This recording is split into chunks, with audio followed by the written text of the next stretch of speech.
Good morning, everyone. It is our immense pleasure to have with us Professor Dr. K.C. Veeranna. Sir is Registrar KVAFSU Bidar, Karnataka.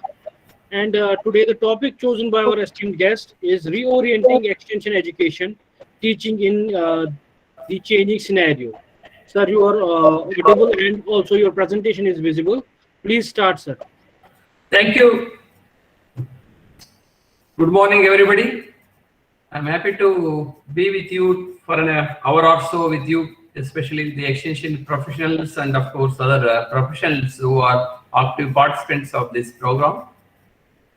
So I'll be speaking on reorienting extension education, teaching, especially in the changing scenario. Of course, as you are all aware, the degradation of natural resources base, maybe land or water, these are the two major factors of production. So which are declining, it's a well-known fact. And of course, there is an opening of new markets. Hence, we have to adopt a new production and environmental standards as per the opening of a new markets.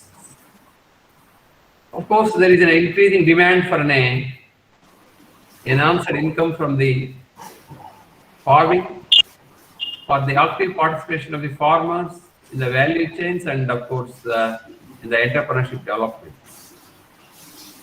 In this, of course, impact of climate change playing a crucial role in the scenario, especially to promote an agriculture and allied livelihoods. So this makes actually agriculture more vulnerable to the extreme weather events. Of course, nowadays there is an increase in the corporate control on the agriculture inputs, as well as in retailing of food products. And one more interesting thing, and of course it is a positive sign, is there is an increase in the women participation in the agriculture, maybe in a self-employment or in a wage work. But at the same time, the concern of our country or concern of our farming community is declining in the interest of youth in taking up a farming as an occupation. So this is a challenge, that's a plus as well as negative, both are going together.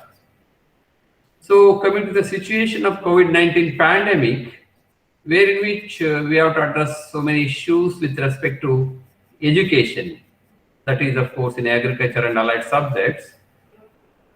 As we are all aware, education itself is diversified. Of course, if you take an agriculture education, it is more diversified and contextual, location as well as region specific and experiential. I think in next slides I will be explaining exactly what are these, how actually these factors play a crucial role. And COVID-19 pandemic challenged the agriculture education. I think it is already we are experiencing it, which created an additional stress on the institutions, especially educational institutions, students and their families. In addition, there is an inherent challenge in the agriculture education, which calls in a more of hands-on experience, which itself is challenging for teachers as well as students to teach in an effective way, as well as for students to have a comprehension of the agriculture education. Preparedness of faculty, students and institutions, of course, it is in the transition period because of this COVID-19 pandemic. And now I think many of the institutions, majority of the institutions, they have switched over to online classes. Of course, which is due to crisis, we can say, because of this pandemic crisis, and for which we are not prepared well. That's why it is poorly planned. In many online classes, we are experiencing as a teacher, as a two students, and of course, even we are hearing from the students, these are poorly executed, especially video versions.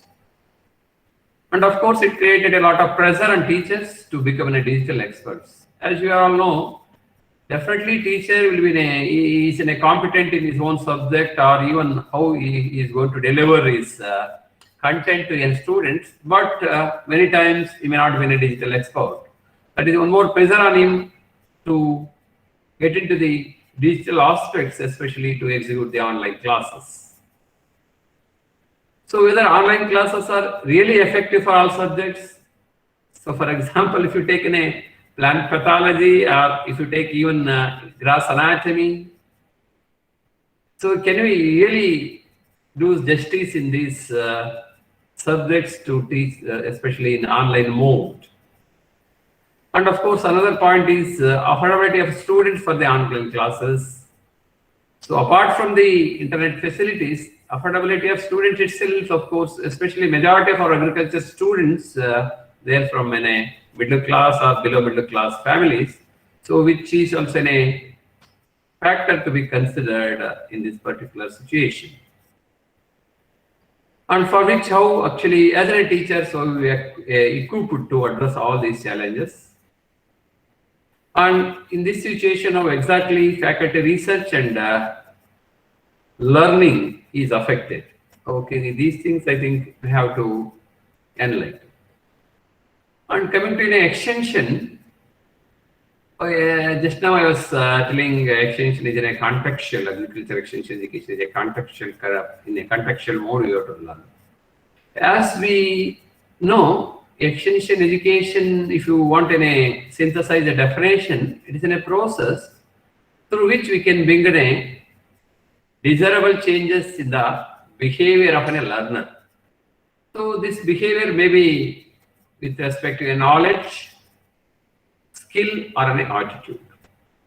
So that's what actually accordingly, as a teacher, we have to have an educational content depending upon the purpose or an approach of our education or approach in which actually we have directed, whether your direction or a purpose is to change in a particular aspect, maybe in the form of a knowledge or a skill or an attitude.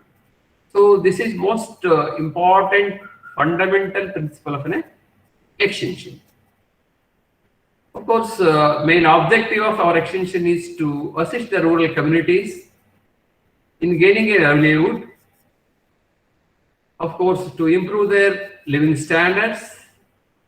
Maybe that living standards we can't say just it is with respect to physical assets and all. It should also have a psychological orientation. That's most important because mental health actually, which gives a strong or a soundness in correlation to our living standards or physical health. And of course, definitely, which will enhance our welfare of a farming community. So, as we are all studied, especially who are all in extension professionals, we know as in a process, it requires an atmosphere of a mutual trust. So we are teaching to our students, especially with respect to a trustworthiness of an extension teacher or a learner or an extension agency. So without mutual trust or without mutual respect, definitely the teaching and learning of an extension is a difficult task. So which is most important and principles again, principle of extension in education. So of course, teachers in extension education, definitely they should have a proficiency in the subject, competency in the subject, and of course, they can't teach only the content of an extension, but they should be able to create an attention of a students or a learner, and they have to attract their attention. Then of course, definitely they will be oriented towards a concept, especially to concept of extension, and to make them to understand the basic purpose of extension. And of course, based on that, they will become a competent extension professionals. As a discipline, extension education draws actually large subject matters, methods and tools from various areas of social sciences.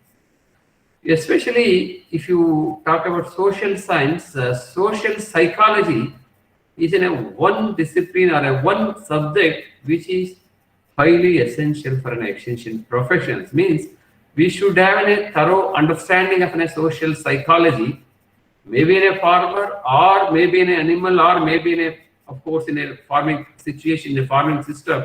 Of course, that I will be explaining in later slides.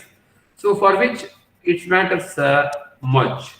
And of course, anthropology, administration and communication and other related social science subjects are highly essential for our extension teaching, as well as for especially for more comprehensive extension learning. Of course, no doubt in it, it is an independent, full-fledged discipline like any other discipline. That, of course, everybody accept this. Coming to teaching in extension education. So, as we know, every teacher, irrespective of subject or a discipline, definitely will be having his own style of teaching. But if you take a difference between the teaching of extension education and the rest of the discipline, definitely there is a lot of difference. Because in majority of the biological sciences, usually we use laboratories, that is an in-house laboratories for teaching our students, especially to expose them to any practical aspects, as well as to motivate them to learn a skills, that's an hands-on training. But in extension, really, we have to use any laboratories in the field. So these laboratories may be in a farmer's field, or maybe in a agri-entrepreneurs, or in agri-processing centers, or farmers producer organizations, and of course NGOs, because majority of the NGOs actually, they are involved in a grassroots level extension service activities especially. So from which we'll get a lot of insights for an extension teaching, as well as learning for a student. So these practical insights definitely will help a lot in the extension teaching. So if you come to the extension teachers, they start with the practicals, and of course they have to introduce the theory aspect. Majority times we say, but in a practical situation, which is a really difficult task. That too, in a scheduled class, in a scheduled content, in a scheduled environment, and with the other physical facilities available for the movement of a teachers or movement of a students for the practical laboratories, as we discussed that. What are our practical laboratories? So definitely it tells a lot, for which actually extension teacher has to devote much of his time. So in a scheduled class, definitely this task cannot be completed. So how to have an aptitude for this particular purpose. That's why many times, even while teaching our UG and PG students, I'll be telling that for extension really we require an aptitude in the teachers. It's not just you are having a good in a subject or you are having a thorough knowledge of extension, you can do better. No. You should have first, you should have an aptitude towards a subject. Aptitude means favorable aptitude towards a farming community and whatever way, especially practice in extension as per the principles of an extension. Of course, the notion that the farmers field are the only laboratories for extension students. So is again in the changing scenario, it is not so, because as we are creating an animation model in a biological class, especially for biological disciplines, here also we are having a lot of scopes to create a farmers field situation even in an online mode, for which of course we require as I told, we should become a digital experts, and of course accordingly your teaching environment, that is in a physical facility or in that particular agency, should help us teachers for this particular purpose. Coming to extension advisory services, they must go beyond the production practices, because majority of our farmers, of course, by one or the other way, they're familiar to production practices. But usually in this we focus on the extension education, extension advisory service, focus on the market-led extension. So that is a must, because without market, whatever we does, whatever the entrepreneurs does, I think there is no fruitfulness in this. And of course, value addition is a most important aspect of an agriculture now, for which of course we have to focus more. And first harvest technology, especially process aspect, we should address. And of course, entrepreneurship is part and part of all the production enterprises. The efforts to modernize this extension advisory services, especially many programs are designed on this direction, which requires a well-trained field agents and supervisors who have a knowledge, or who can have a practice of effective planning, and also they should deliver and evaluate teaching and learning. So here actually the word evaluator or the evaluation is again in extension teaching and learning process occupies an, of course, even though it is in a last part of our successful education, but it gives a reorientation for further teaching.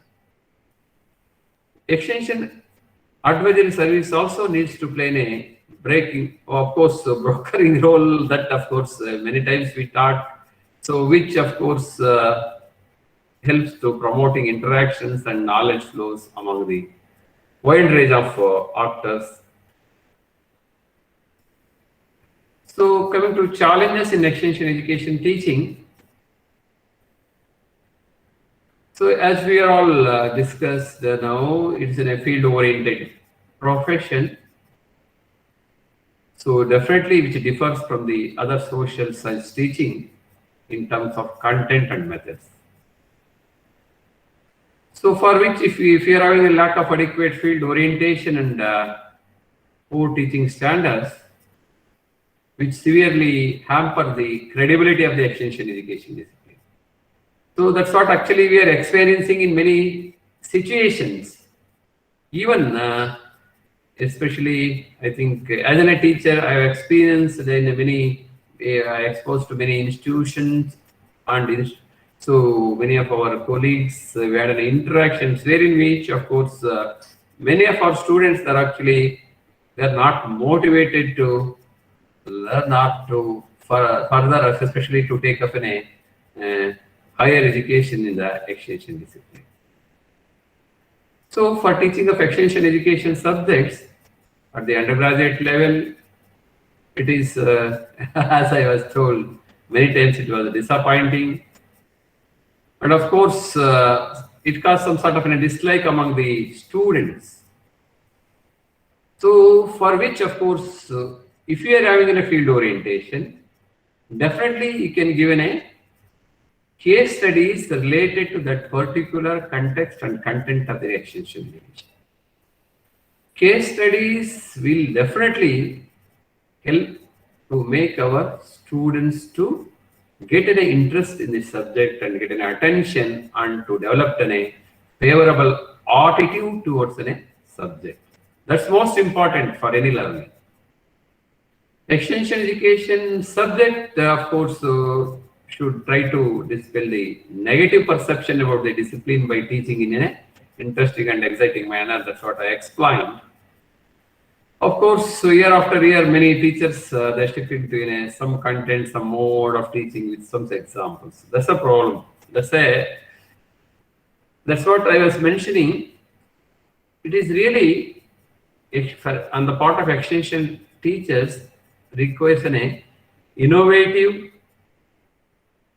what we call innovativeness with respect to adopting a teaching methodology by blending his field experiences or maybe his technical knowledge.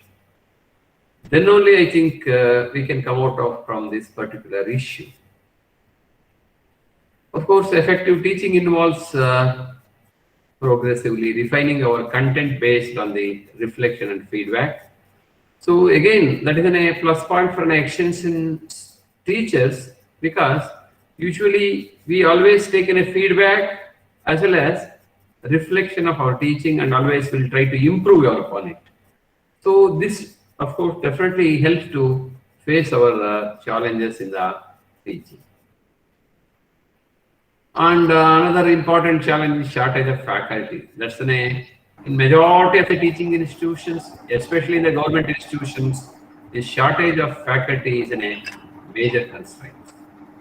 So for which, of course, our extension teachers are burdened with so many other responsibilities, maybe which may not be related to our extension, but once administration assigns it, we have to undertake those activities, which definitely hinders our teaching quality. So lack of induction training required to orient faculty and teaching skills. Of course, this is a fundamental one. Usually, immediately after recruitment of teachers, induction training is must. So without giving an induction training, teachers should not be allowed to teach the extension education or of course any other subject. So for which, of course, we have to have a particular planning in the induction training, of course, followed by refreshers training now and then. And there are limited opportunities for practical sessions, of course, as I already mentioned, so practical difficulties for the practical exposures, including field experience.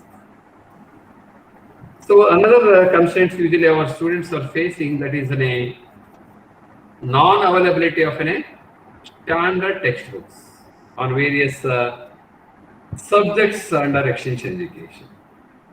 See, coming to textbooks, why there is a lack of textbooks in extension education or in agriculture extension or in home science extension? See, even though as an extension professionals, many of our pioneers in extension, they did a good job, but their experiences are not documented well. So because of poor documentation, we are not able to bring those experiences in the form of a text. So this is maybe because of lack of time, or maybe an interest, or maybe a overloaded workload. So which definitely actually the major concern with respect to an extension. So in this context, actually extension teachers are facing a lot of problem because they have to refer so many books or the research articles or even the experiences or reports. They have to collect it, then they have to develop teaching modules. Then only they can deliver a good teaching, or we can say required teaching as per the expectation of students as well as an extension discipline, which in turn will motivate our students to be in a part of extension profession. Lack of adequate field exposure among the faculty. See, this is again challenging. In case instead of challenging, I am telling it is in a part of some sort of an attitude even among our faculty members. Always they restrict to a classroom teaching. Even they will never be having an aptitude to go to a field, even for a routine practical class, or to address the issues of farmers, to give right solutions or to address the problems of farmers. So which definitely gives a lot of field exposure in turn, which will help for effective teaching. And of course, this is outdated methods, tools and techniques. Now, of course, majority of our teachers, they have come out of this outdated methods, tools and techniques, but still in many cases we are seeing that we are depending upon the good old methods. Of course, if you quote an example here, see, we learn so many teaching methodologies in our education technology courses. maybe starting from Pablo's Blaze or learning to in a jigsaw. But unfortunately, we are not using these innovative teaching methods to teach our students. This is mainly because of lack of interest to make it our teaching more effective. Coming to a deficient curriculum which does not relate well with contemporary needs. Of course, in the curricula nowadays there is some standards at least once in 5 years, once in 10 years. The curricula is revised, for which of course lot of resistance will be there from different stakeholders. Of course, definitely we have to accept that as per the needs of the various stakeholders, we are not able to revise our curricula now and then. So, which is definitely help a lot in making our extension teaching more effective. The role of extension professionals is really, that role has to be reoriented, or we have to change ourselves for the changes what we are expecting or from the different stakeholders, because now time is changing. If you are not changing, we will be outdated, or our nobody will recognize our what we call importance or our requirement in the extension, not only in the extension, even in the whole agriculture education. Of course, we are playing in a role of entrepreneurship development. This is some extent we are here and there. Already we have started this. This farming system approach also, since a decade we are working on it. But again, here we are not able to arrive at a right type of farming system approach. Of course, that we'll discuss later. Disaster management, of course, so compared to earlier, now preparedness is there at least, especially with respect to rainfall and the expected monsoon or maybe some disasters. Of course, even though there are, especially in many agroclimate conditions or in zones, we know definitely this year or a drought will be there and a flood will be there. Accordingly, preparedness is not there to overcome the ill effects of the disasters, which in turn severely hamper the agriculture production as well as, of course, once it correlates to all extension role of extension profession to play as a service person. And of course, plant and animal disease control measures definitely we are playing a crucial role. And food quality management, One Health and zoonosis. These are the areas where actually our role is very much, but unfortunately we have not taken a onus on this. Still, some XYZ are they're coming and actually teaching on these areas, wherein which actually because of our participation is not there in these two areas. And of course, agricultural intensification, that I think one by one I discuss. Animal welfare, market-led extension, organic farming, climate change, and of course, dealing with the government schemes and programs, that's a major issue.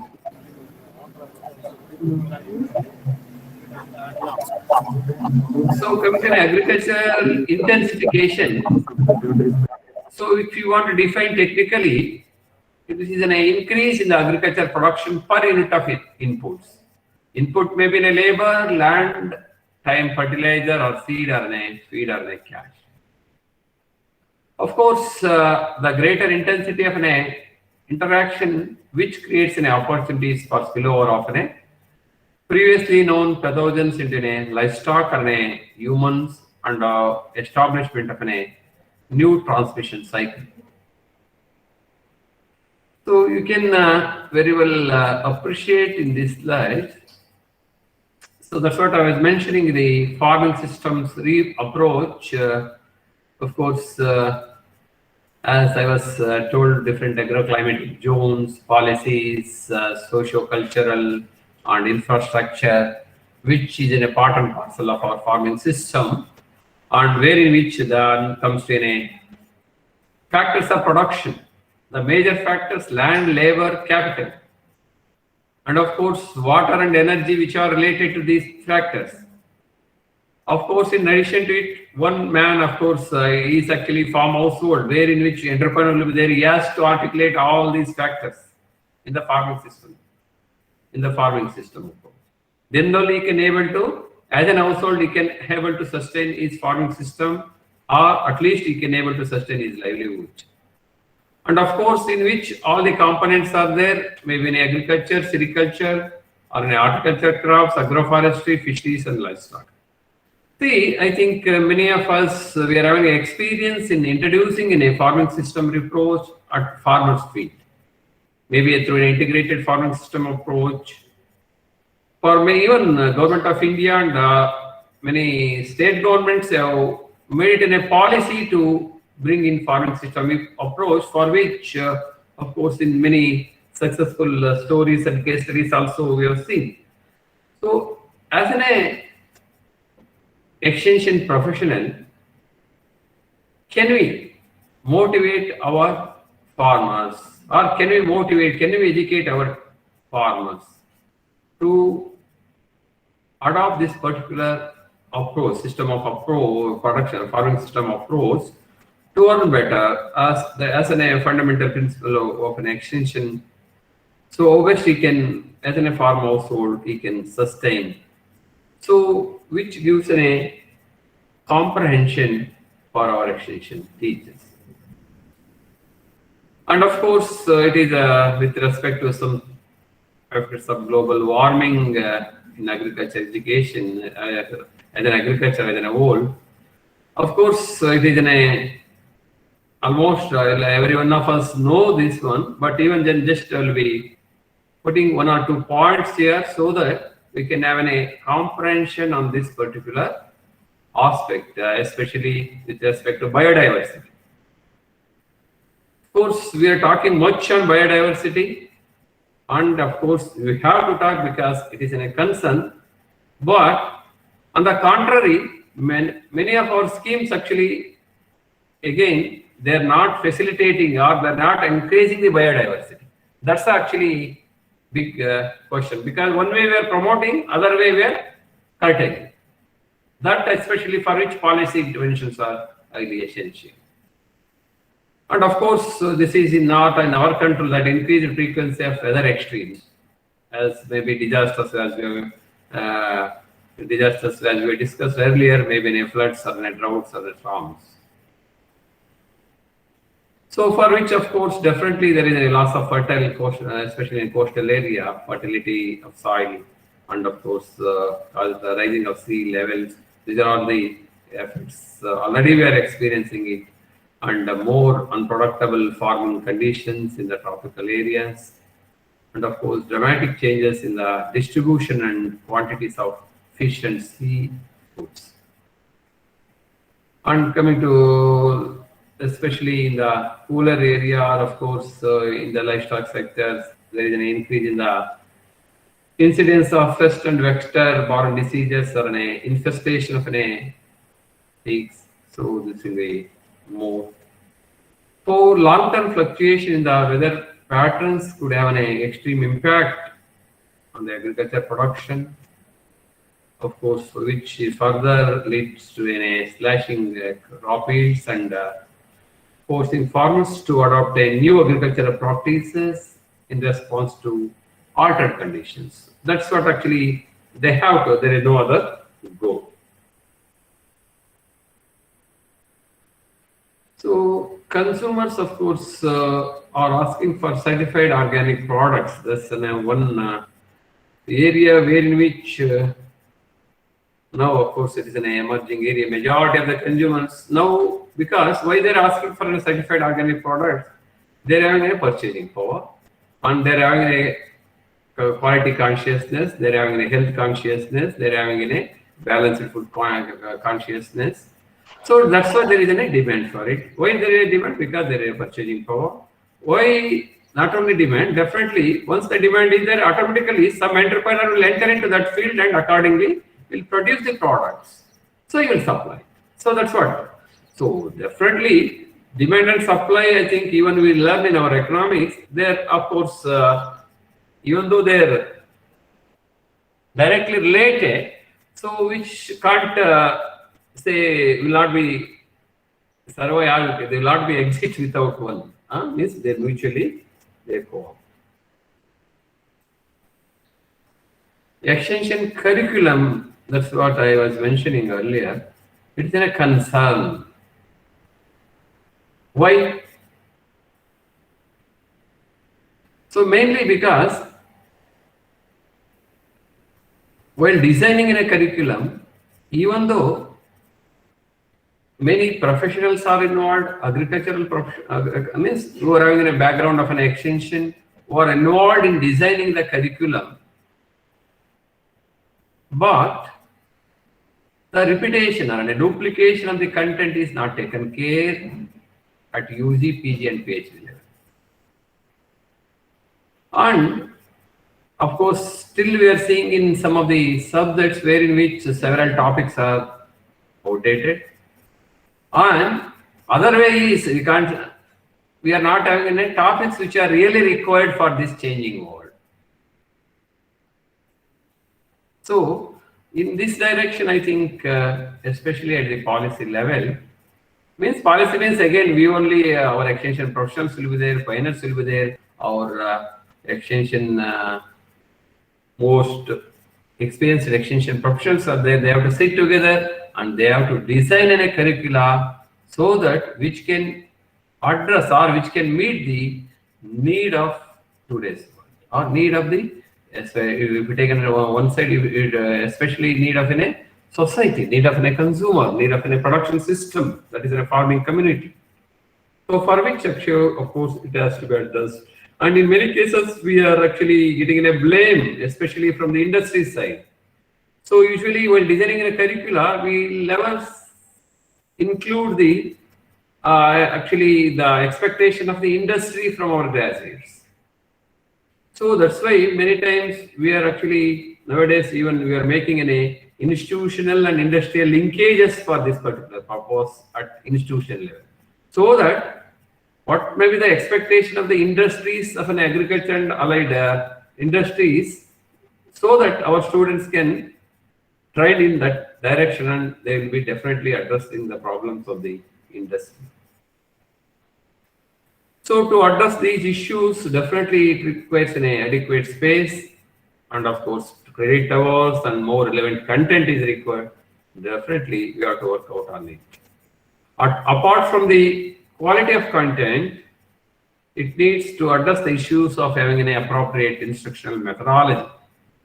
Of course, this is really challenging because instructional methodology in a formal classes and a formal scheduled classes is really challenging because I was mentioning in a methodology like in a jigsaw and a problem-based learning.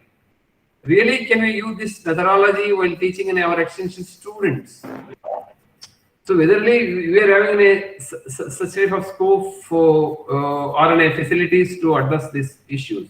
So definitely for which we have to take in, where in which we may have to devote much of the other scheduled classes, where in which first we should have a field exposure, then you bring them to in a classroom, so that that itself is more than enough to have a problem-based learning.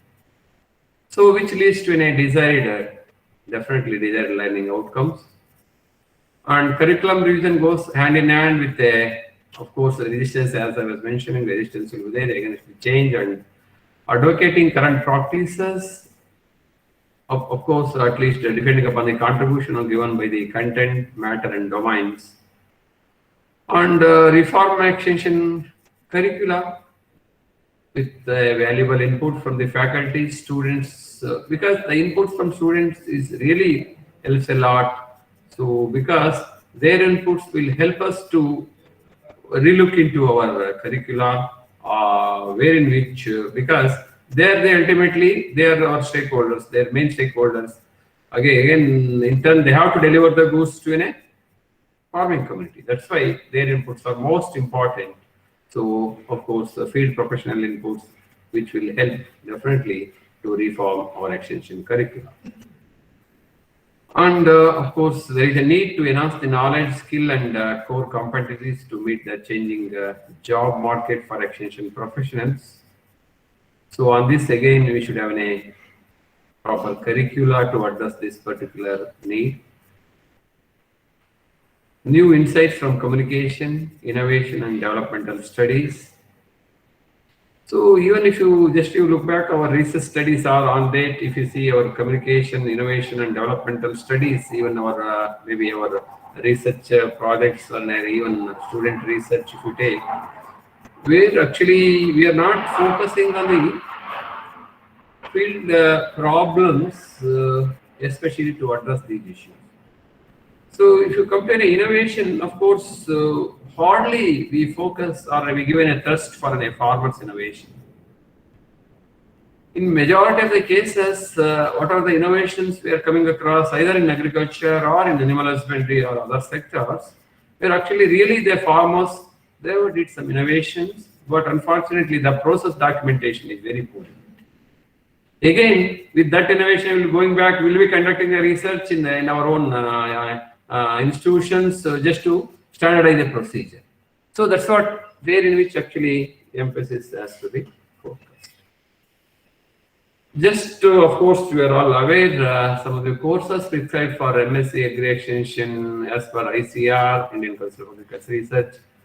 So here actually one course I want to highlight, research methods in behavioral sciences. Here of course in to study or to conduct a research in behavioral sciences, definitely the methods what we adopt, which require a thorough knowledge and a thorough what you call, we can have a right type of quantification or how we are going to interpret your qualitative parameters. So this is really challenging, of course. Accordingly, we are not teaching our students there in these courses. That I think we have to take care. Of course, courses prescribed for PhD agriculture extensions. So you take here extension 602, that is an advanced design and technique in social science research.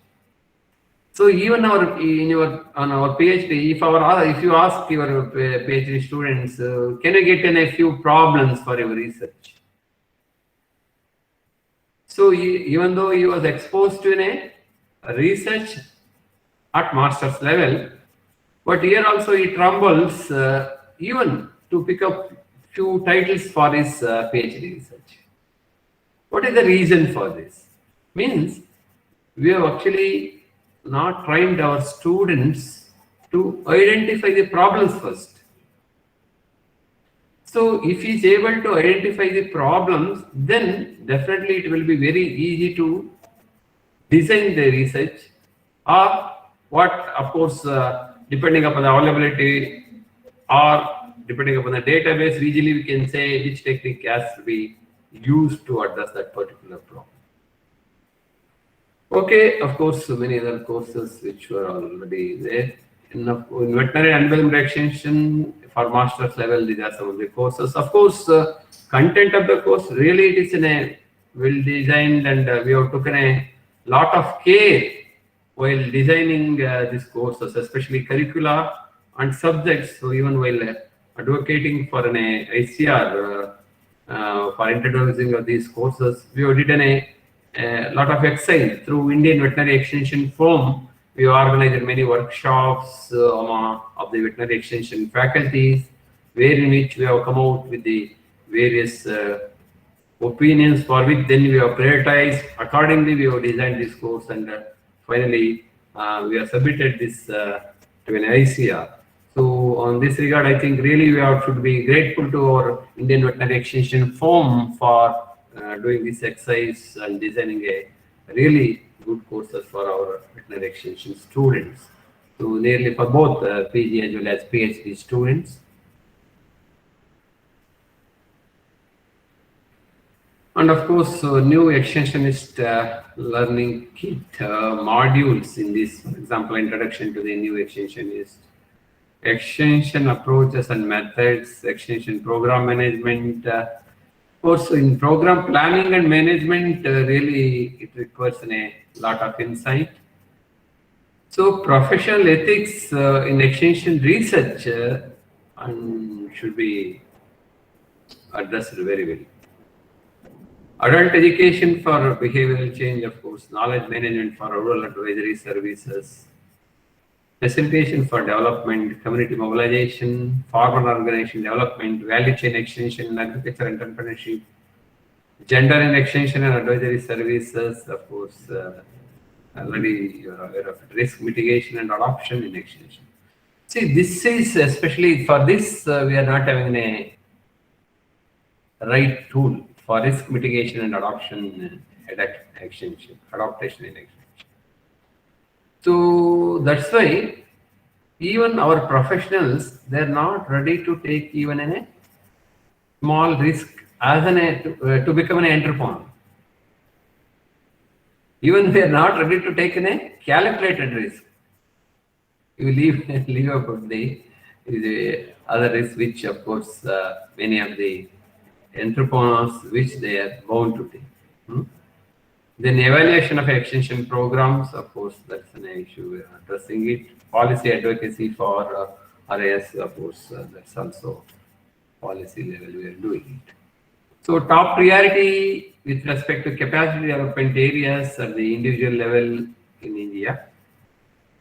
So if you see at field level, I think we may have to give a priority for the communication skills, including the use of ICTs. And of course, sound technical knowledge, that's no other go. We have to have a sound technical knowledge by repetitive insight and by hard work. And we are, of course, so as a teacher as well as a student, there is no other go to put in and to get in a technical knowledge. Community mobilization, this is another important area of an extension wherein which actually lot of devotion is required. Because for an extension professionals, community mobilization and organization is a big task. So if you are able to succeed in community mobilization and organization, definitely it is easy to implement your service-oriented programs in the field, or it is easy to evolve a methodology for implementing in a extension service programs. So for which, of course, farmers organization development and facilitation skills. Here actually I want to quote an example of my own, where in Bidar districts actually we have promoted in a farmers organization in the name of livestock interest groups. So where in which actually first we have promoted, then we have made them to stabilize it, then we built upon the capacity of these organizations with respect to their structure, functioning, then we have integrated the livestock related development activities. So which actually given a strong strength for those activities, means which taken care the sustainability of the integrated activities to those farmers organizations. That's what actually livestock interest groups. And of course, definitely which requires a facilitation skill for which continuous follow-up is essential. Of course, if organization is there, farmers organization is there, it is easy for the facilitator to update the skill. And coming to middle level, capacities to network. I think networking is now without network we can't function in the extension. Network is must. And of course, a partner to establish a linkage and coordinate the actions of different stakeholders. And convergence is must.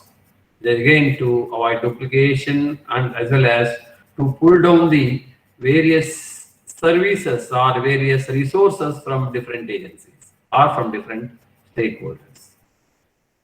Of course, leadership, team building, coaching, mentoring and organizing any of subordinate staff, planning and designing need-based programs. So which of course have to be our priority areas in capacity building for the mid-level functionaries. And at senior level, of course, policy engagement and policy advocacy, including the development of relevant policies and generating an evidence of influence policy. So here actually in policy level, see many times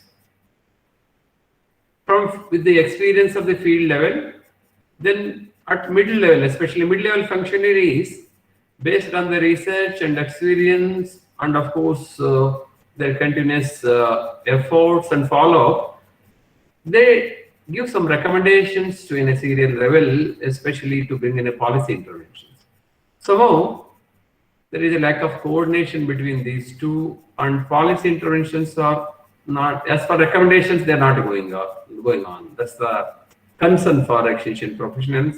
For example, since day one, actually, we are actually recommending to have a well-lit network of an extension functionary at the policy level. Means you should have an apex body or a separate line of extension functionary in the state government or in state animal husbandry department or in government of India. So of course now they have brought some few changes, but that separate agency which will help a lot for the networking and partnership coordination establishment, that I think has to be addressed at policy level. Leadership, organizing development, networking, partnership development, regularization, negotiation, and mentoring, of course, this is at policy level, it has to happen. Or may as we are going to more trust on this visioning and strategic plan. And of course, this in a majority of the times we list the qualities of an effective teachers. Only thing we have to, as a teachers or as an extension professionals, we have to assess ourselves whether really we are having these qualities. So knowledge and understanding of the subject, of course, definitely this is in a basic one. Almost all of us we are having so enthusiasm about the subject. So as a teacher, if you are having an enthusiasm, definitely we will teach our students in enthusiasm. Our students also will be having an enthusiasm to listen and learn. Interest in the students and knowledge of teaching skills. Of course, teaching skills, pedagogy, extension pedagogy, I think we are undergoing a majority of extension teachers, and of course, educational technology, as a part of it, we are learning many skills. And broad interest and engaging personality. So demanding, that's what actually you should have this quality, that's which is another insight for our good teaching and effective teaching. Give respect to the students, value their opinion. So usually as a teacher, what we does, usually we curb our students to put forth their ideas or opinion, or even to ask some doubts and all. So that's actually, it's a very bad quality of a teacher. Actually, always we should encourage our students for their active participation, and their opinion has to be acknowledged, as well as it has to be taken it as a feedback for our effective teaching. Encourages and motivates, definitely we have to encourage our students and motivate, and maintaining oneself, good net fitness, and of course dressing this in a course, because usually we say if you are having a right fitness and a right dressing or right your body language and all, if it is in a right manner, definitely it which itself teach many things to our students.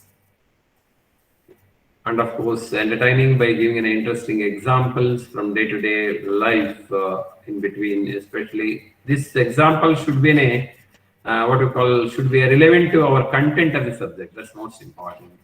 And of course, our field experience also as an entertaining jokes we can use it there, and the ability to control the class and self-control, making class interesting experience of all this. And what are the expectations of the employees in the government and non-government organizations? So most fundamental one is confidence and competence in discharging the duties. Any agency which they expect, whether it is in a government or a non-government or a corporate, whatever maybe, because they expect first this one only. And treating the colleagues with respect, providing excellent knowledge and information. So actually here the knowledge and information here actually we should have some sort of a logical way of putting the things there, because always cause and effect relationships makes a lot of what you call changes or will give a lot of satisfaction to the employers. Developing and maintaining a skill sets to support the intellectual curiosity and continued professional development, and improving upon the using self-care and life balance skills, and more than anything, ability to work in a team. So this is especially in the government organization, it is a botheration and a concern. As an individual, we excel better, but as a team, definitely we are not performing well. So that we have to accept, especially in the government organizations, where in which we have to work in the team, so that we can achieve or we can achieve good results to fulfill the mandates of any institute, either it is a government institute or any other private institute. So for which teamwork is must. But of course, in majority of the private institutions, they imbibe on it, and they will automatically they inculcate in, especially in the corporate companies. So expectation of the private organization, that's one already I have discussed, that's a must to anyone. Of course, routine practices as per their private companies, this one we have to have a willingness and to learn, and possession of team skills and leadership and business acumen. See, these three are most expected by the private companies. So without these, I think they'll never allowed to join the companies. Because for which they're having a separate set of testing these skills, of course, maybe through conducting group discussions, or maybe asking us to lead in a particular team, or to give us a particular problem and negotiate with a particular group of a businessman. So with this type of methodologies, usually they assess the team skills, leadership, and business acumen. So that's why these are the expected from the private companies. Of course, private industry has the highest expectation for the newly recruited professionals in the area of attitude, followed by skills, and finally by the knowledge. See, why they give more emphasis for attitudes? Definitely, there is a strong reason behind it. If you are having a favorable attitude, definitely you can get a skills, or you can learn a knowledge. You get a knowledge.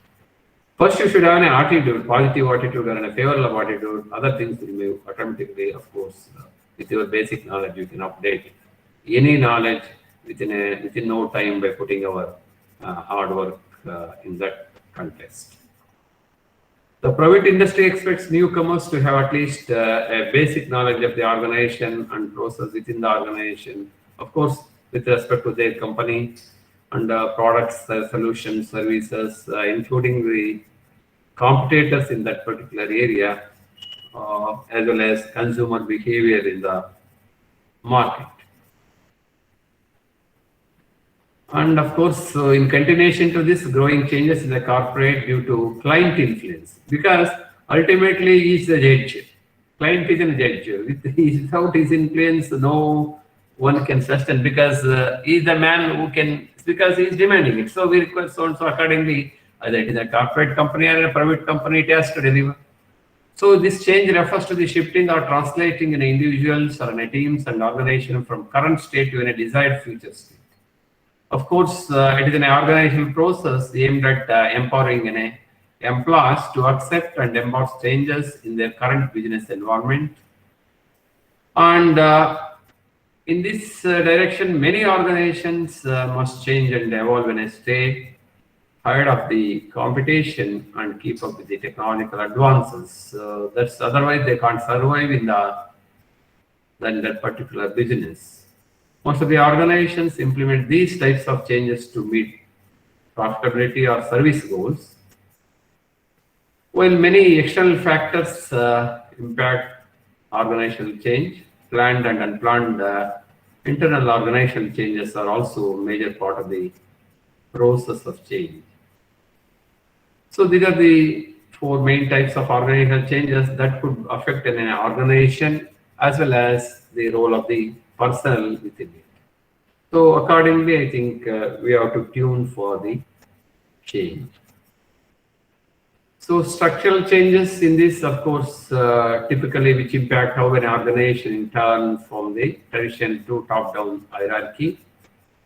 Of course, if to quote some examples, implementation of a new organization wide computer system or any changes to the organization's hierarchy of an authority and organization wide administrative procedures. Of course, if you take in any organizations like our own agriculture department or even an development department or even our milk federations or farmer organizations, in which we can get a lot of typical examples where traditional top-down hierarchy has been changed. Of course, structural changes can also be considered for transformational changes, for example, establishment of milk cooperatives. So that's a typical example we can quote here.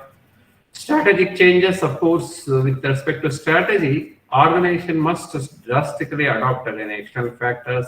It may undergo major strategic change. Otherwise, it is really difficult to survive for that particular institute or an organization. For example, when an organization changes its fundamental approach of doing business, such as changing from an in-person retail environment to an AV web presence, or it is considered a strategic change. So that is again the change, as we discussed, it is based on the expectation or based on the client influence. Other strategic changes include changing in the target market, level of global activity, and long-time partnership.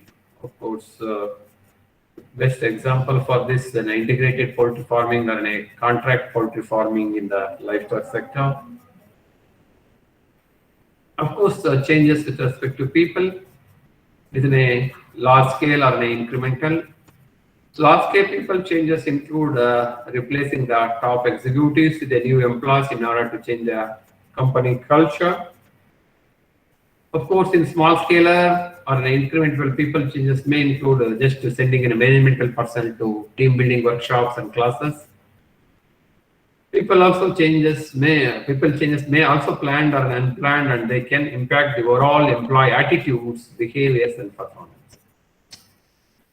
Of course, an example for this, an establishment of a large-scale dairy farms, for which, of course, these changes we have to make.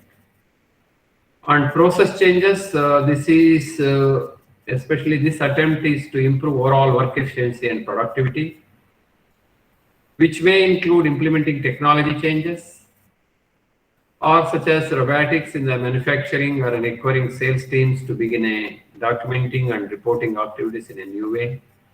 That is it will help especially in forecasting. And of course, automatic milk collection units or bulk vending machines for the milk. I think all of you are having these examples. Changes in the work ethics. So ultimately, work ethics actually plays a crucial role in almost all the roles and responsibility as an extension professional or any professional who has to discharge his duties.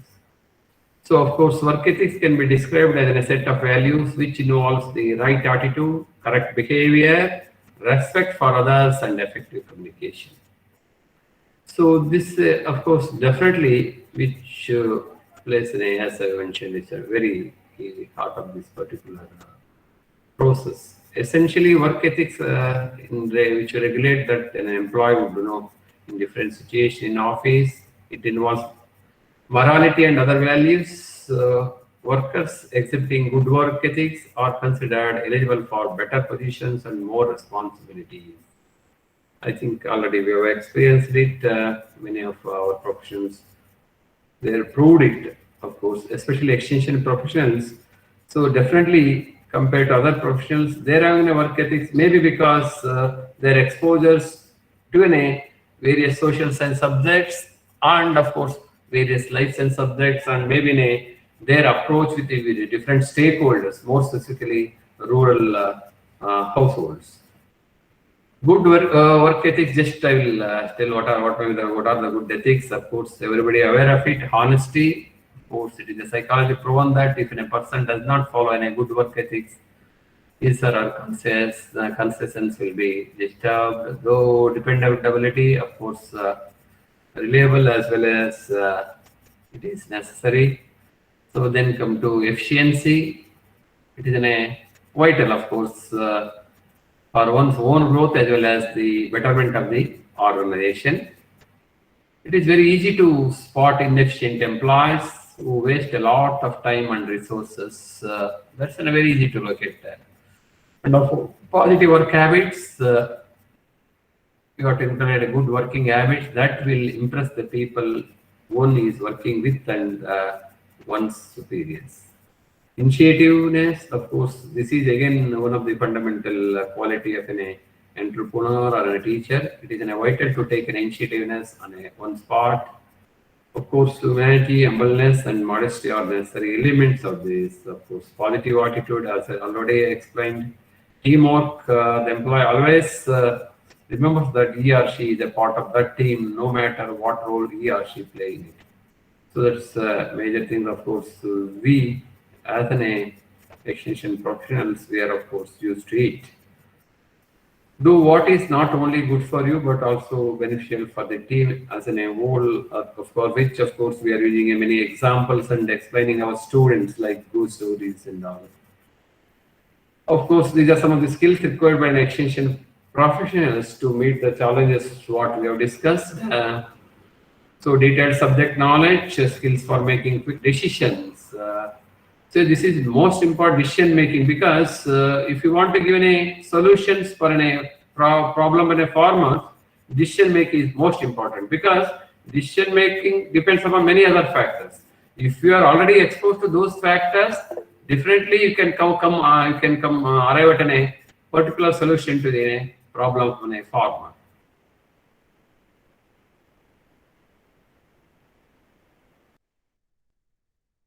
Passionate and compassionate and perfect, of course, managerial in professional life, good and effective communication skills, also sharp business skills and business.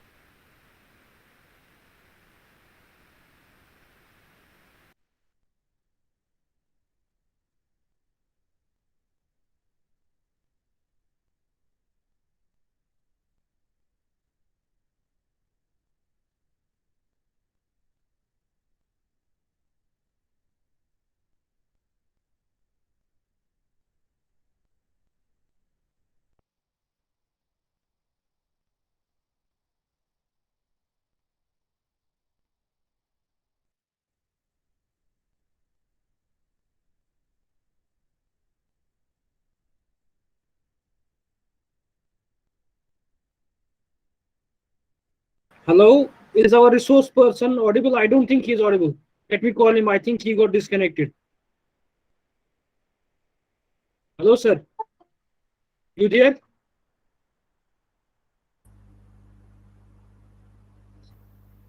Yeah, he got disconnected. Let me call him back and set it up again. Thank you. Yeah, please, Majidji, call him.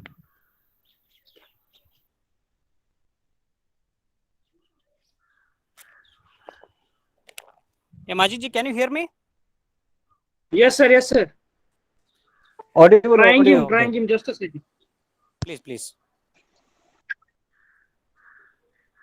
Yeah, and one more thing, actually, I just would like to share. Maybe it is just like an announcement. Maybe we are even planning to share this in our WhatsApp group. Since we have holidays and actually Eid, like Bakrid holidays on 21st and 22nd of this July. So coming this week, what we have planned is actually with the in the interest of better celebrations of some of the participants as well as the organizing team. We are just trying to shift these two date classes to other dates. Like we are just trying to stop those 2 days classes, any 4 classes, and we will have 2 classes on this Sunday, that is tomorrow, 18th, and then next Sunday we'll have 2 more classes. This is just and I can say just an announcement from the organizing team, and I would like to again we will put this in our WhatsApp group also. I am just requesting all the participants to please cooperate in this aspect, and we will not have assignment this Sunday, but we will have actually assignment for those 2 days continuous holidays. So that 2 days holidays will be for 20 on 21 and 22. Meanwhile, those 4 classes are being adjusted in taking up 2 Sundays. So that is from the organizing team, and I request all the participants to please cooperate in this regard. Majid, is it audible to all? Yes, sir. Yes. It's Yes, sir, yes, audible. audible. Yeah, did you hear me? Yes, sir. Hello. Yes, yes. Yes, sir. Yeah, Yes, yes. I think this announcement is clear. Yes, sir. Yes, yes. Okay. Yeah. Thank you. And we were actually discussing about the changing education system, or actually changing extension scenarios, education scenario, because he is actually being the registrar of this university, veterinary university, but has been very instrumental in framing the education, or actually the curriculum with regards to veterinary extension as well as system.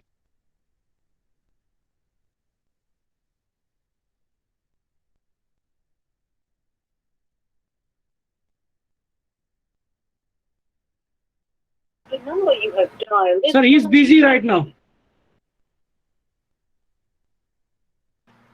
Dr. Prakash, you there? Hello?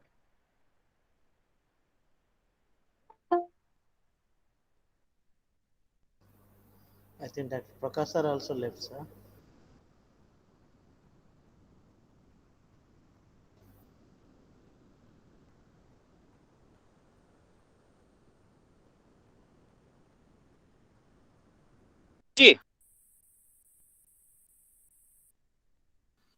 Majid ji, can you hear me? Yes, I am trying to reach him.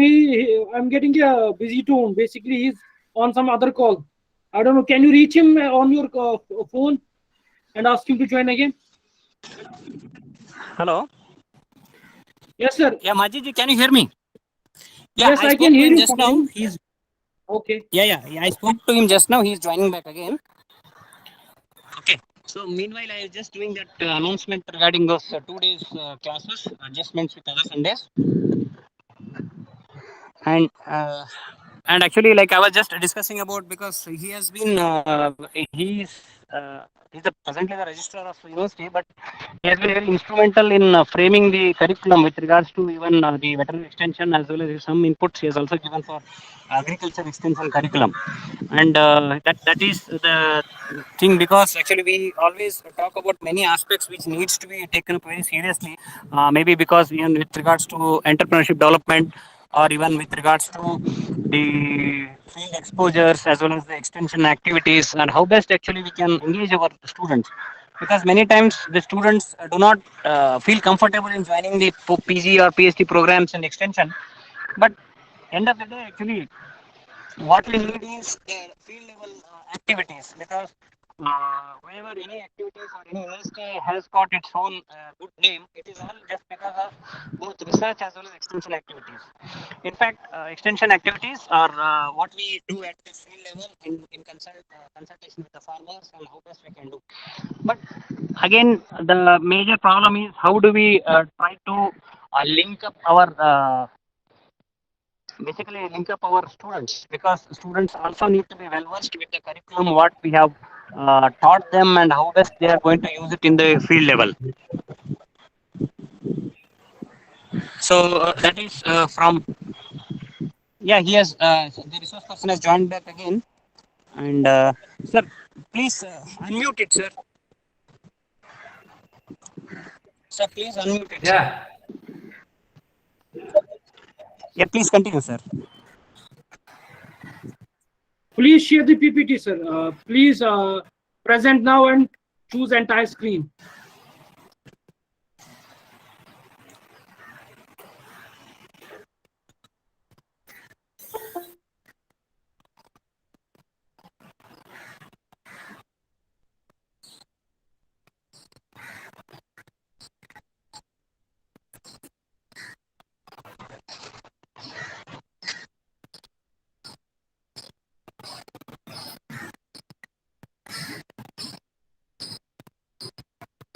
So let's go to the PPT.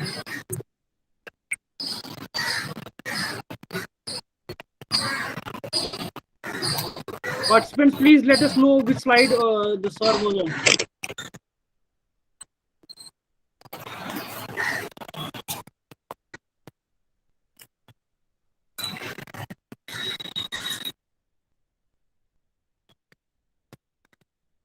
Sir, skills required slide. We were in the skills required. Skills required.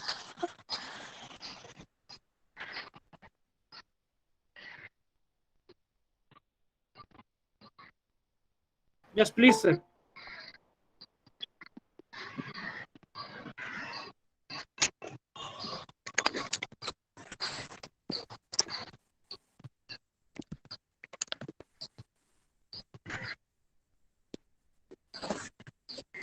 Yes, sir.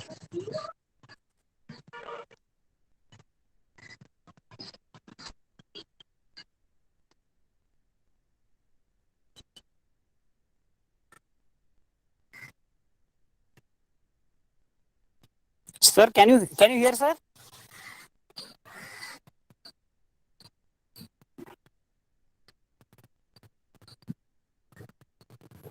Sir, please unmute it, sir.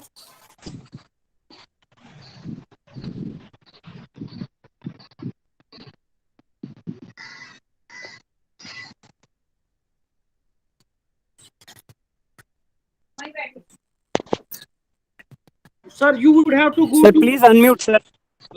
end the show. Go to Google Chrome. No, sir, I think you have got only 1 or 2 slides left. We can even directly do it without presentation also. My point is he has to unmute now. Okay. Yes, sir, please. Yeah, it's audible. Yes, please go to the Yes, sir. slide. Yes, sir.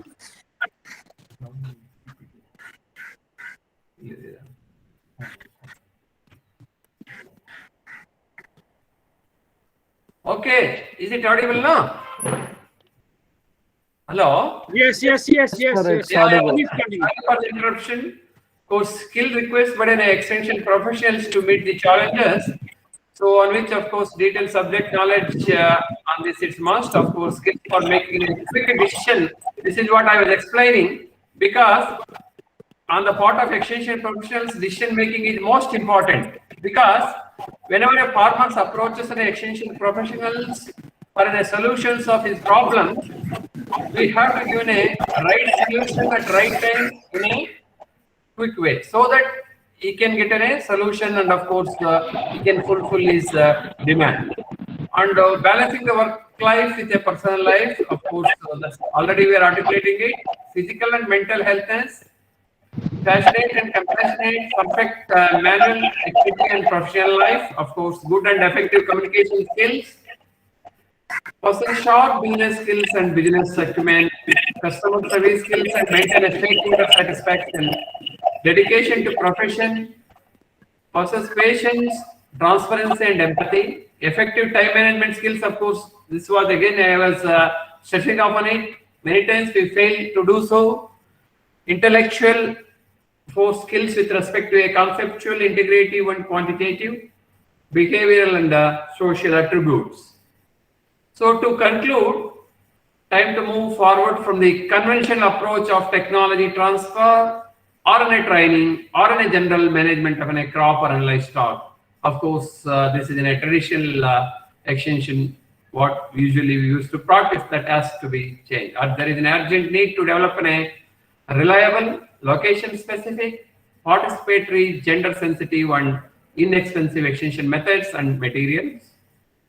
Considering the existing orientation of a farm production systems and specialized requirements of a society, it is the time to reorient the role of extension professionals. So we have to address the constraints and maintain the food quality and quantity and spread awareness about the plant and animal health and of course welfare of it. As an extensionist, we have to look into various emerging fields and update themselves to improve the farm productivity, maybe with respect to ICT or public-private partnership, human resource development aspects, farmers-led extension and farmers association, and so on. Thank you one and all. Especially my sincere thanks to the organizers, both the organizing secretaries and co-organizing secretaries and institutions, veterinary university as LCG has helped for the giving an opportunity to share few of my thoughts with our fellow, especially professional colleagues, and of course many of my students are there, and even extension colleagues are there, professionals are there. I thank you one and all.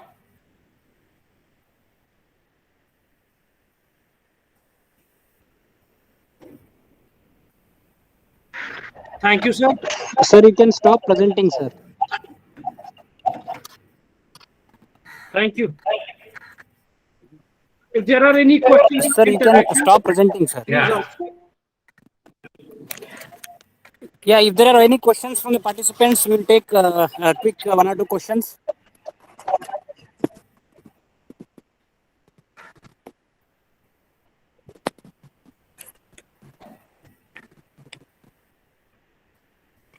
Any questions from the participants or anything you want to share with the resource person, please? There is one in the chat I could see. Do we have a book on gender concepts and gender mainstreaming? If so, please tell me the book title and authors.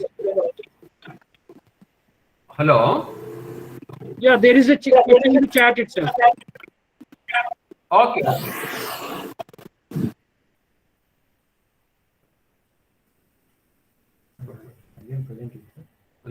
And if you raised hand, you can directly ask. Dr. N. Krishna Priya, please ask your question if you have. Yes, sir. Myself is N. Krishna Priya, sir. Distant sir. Yeah. Sir, I would like to know, do we have any books on gender concepts or gender mainstreaming? Because it is the major subject with regard to PhD in agriculture extension. Yeah. So I would like to know some of the books, sir. Actually, as it is exclusively gender agriculture and gender sensitive. Hello. Yes, sir.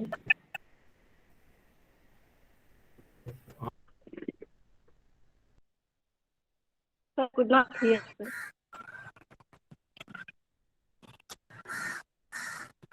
Sir, no voice. Yeah, Sir. can you hear me? No, yeah, can sir, you hear no, me? sir. Yes, sir. Yes, sir. May I add Star something, voice is Dr. unable to hear, sir. Yeah, maybe he has some again network issue. Anyways, I will just add some points to this. As such, we have, I think it is very difficult to get the textbook exclusively on gender aspects because, but anyways, now recently ICR has come up with one handbook on agriculture extension. Can you hear me? Yes, sir. Yes, sir. I can hear, sir. Okay. So ICR has Sir, very it's recently come up audible, with one handbook on agriculture. Yeah. ICR has very recently come up with one handbook on agriculture extension, wherein we have got a Yes, good sir. chapter discussing about the gender issues and gender mainstreaming and all these aspects. And apart Okay, from okay. this, let us not bother only about the textbooks because what is important for us is how to gain knowledge or skills about this. There are good number of documents Yes, which sir. are being developed by FAO as well as some research, some books have also been come up through agriculture extension and Yes, sir. Asia, that is also one forum what we have got. And apart from this, there are good number of other literature. So maybe we need to consider all those aspects despite only the textbook content because textbook is once developed fine, but it is very difficult for us to update. But meanwhile, actually other documents, as I was mentioning about FAO, I was mentioning about AESA, Agriculture Exchange in South Asia. These documents are well updated and they are giving different success stories in fact. And I request you can even go through that website. That will be a good material for all of us. I think our resource person can also add some points to this. So please.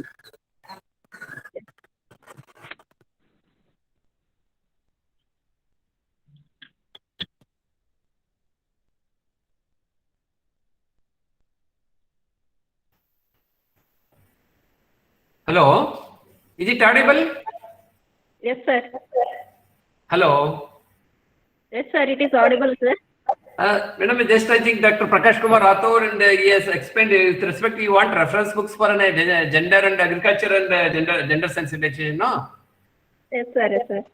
As it is, of course, it's only a compiled reports are available. Of course, efforts are there. Still, I think no. Hello. Hello. Yes, sir. Sir. Tell me, madam. Something. In fact, hello. Hello. Yes, sir. Got the information, sir. I think. Okay. Fine.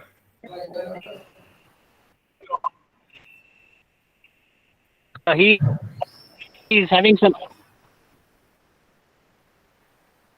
Problem.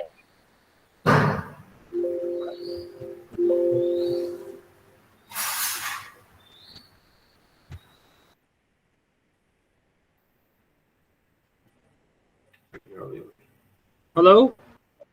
Are there any questions, Dr. Jairaj? You want to ask something? Dr. Ramakrishna Ayuldari, please ask your question. You have raised your hand. Please ask. Rajesh. Are there any questions? Please ask directly.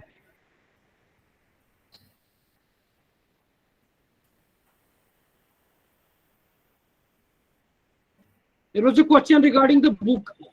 Do we have a book on gender concepts and gender mainstreaming? That's it. Clarified, Allah. Huh? Title and authors. There is one more by Tariq Aziz. Sir, can extension education can be delivered through open universities or off-campus distance move? So I think really there some of the universities they have taken care, but really it is not so. It really requires a regular mode only, because as we have discussed, field exposure and practical experience are must. Without that, I think it is really difficult to teach an extension. Of course, few of the subjects where skill component is not there, not only extension, any other discipline does. Of course, with the available, especially digital technology, we can create some models of an field exposures and we can satisfy, but definitely it can't replace the what we call virtual regular mode.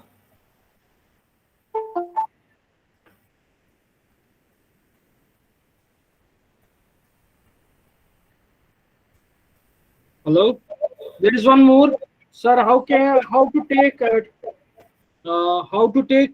off practical aspects of teaching in the COVID situation if it continues further?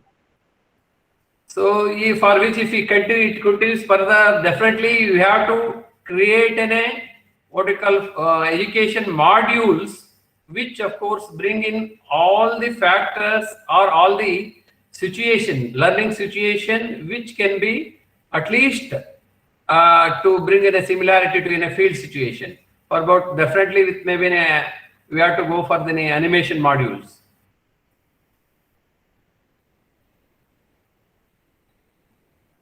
Also virtual, if we are having a recorded modules, virtual modules that we can share with our students.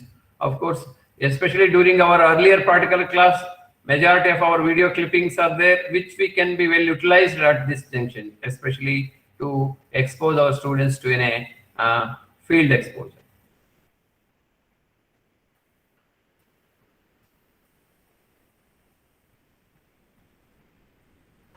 Sir, I think that is it for the questions in the chat itself. Since there are no questions people are directly asking, I would want to, on behalf of the participants, extend our gratitude, heartfelt gratitude to you, sir, for being with us and enlightening us with this lovely presentation and the question answer session at the end. On behalf of the organizing committee, I would also like to extend our gratitude to you, sir, for being with us. Thank you so much for being with us. Thank you for opportunity. Thank you, everyone. Let's join back at 2:30 for the next lecture. Thank you. Thank you.